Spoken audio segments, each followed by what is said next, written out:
Agora eu vou conversar com o médico infectologista de Araçatuba, Dr. Estélios Fícares. Nós vamos falar sobre riscos de contágios da gripe H1N1. Bom dia, Dr. Estélios, tudo bem? Bom dia, tudo bem? Doutor, qual é a principal forma de transmissão da gripe A?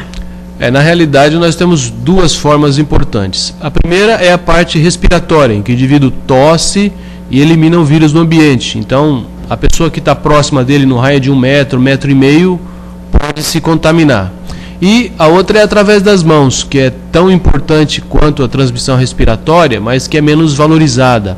O vírus ele pode permanecer viável durante várias horas, né, na superfície. Então, o indivíduo tocando aquela superfície, aquele objeto, e colocando a mão no rosto, nos olhos, nariz ou boca, ele pode se contaminar pelo vírus da gripe. Os capacetes, doutor, que são fornecidos pelos mototaxistas, realmente eles podem ser considerados vilões em se tratando de contágio? Na realidade, eles não são tão importantes, né?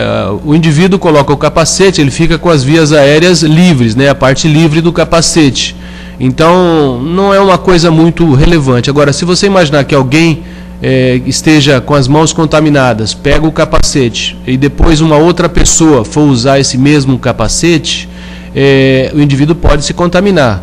Mas é o mesmo risco que existe para qualquer objeto, como a gente fala, carrinho de supermercado, maçaneta de porta, né, qualquer superfície que é tocada por várias pessoas. Então, está se valorizando muito em relação ao capacete, coisa que ele não merece, vamos dizer assim.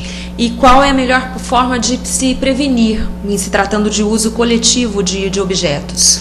Sempre que possível, lavar as mãos, né? Água e sabão é o fundamental, sempre que estiver perto, né, de pia, sempre que usar objetos comuns, depois lavar as mãos, isso é fundamental.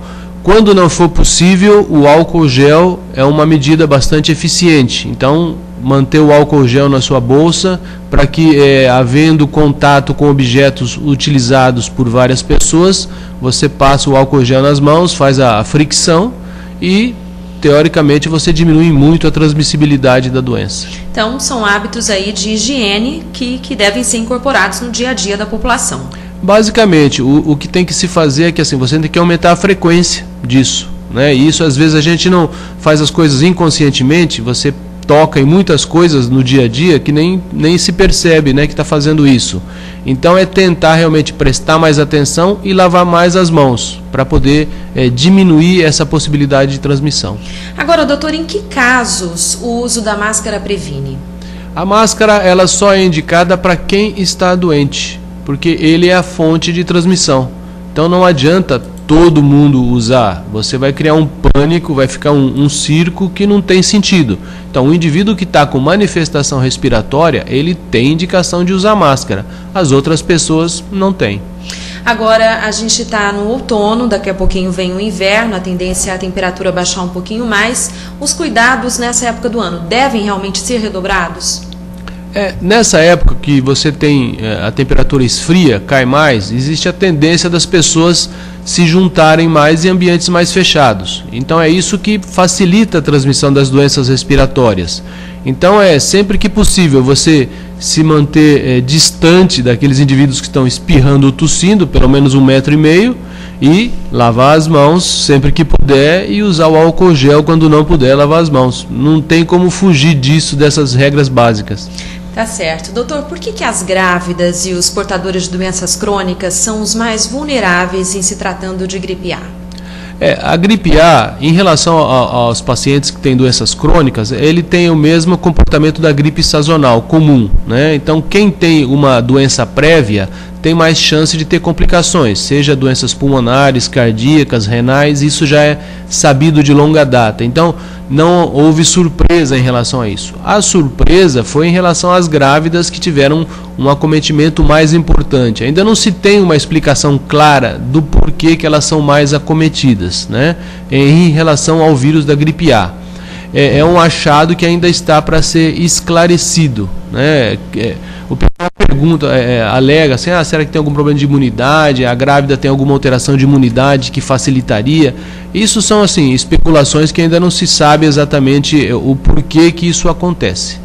Doutor, e no que a gripe A difere da gripe sazonal? É difícil você, assim, diante de um indivíduo gripado, você falar isso é gripe sazonal, isso é gripe comum, né? As duas podem dar febre alta, as duas podem dar tosse, mal-estar.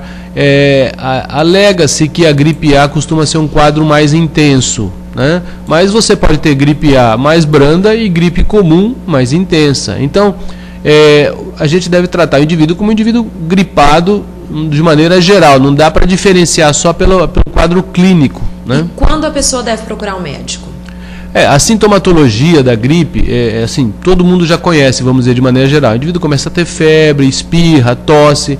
Se o indivíduo ele estiver clinicamente bem, quer dizer, ele tem esses sintomas, toma o seu remedinho para febre, hidrata, toma muito líquido, que é muito importante hidratar. Qualquer doença febril é importante que se tome muito líquido, né?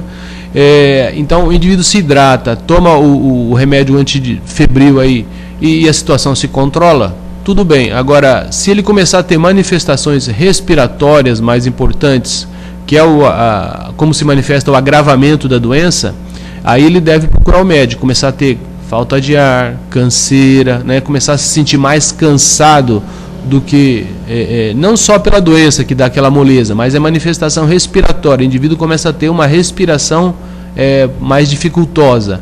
Então, nessas circunstâncias, está indicado procurar o médico.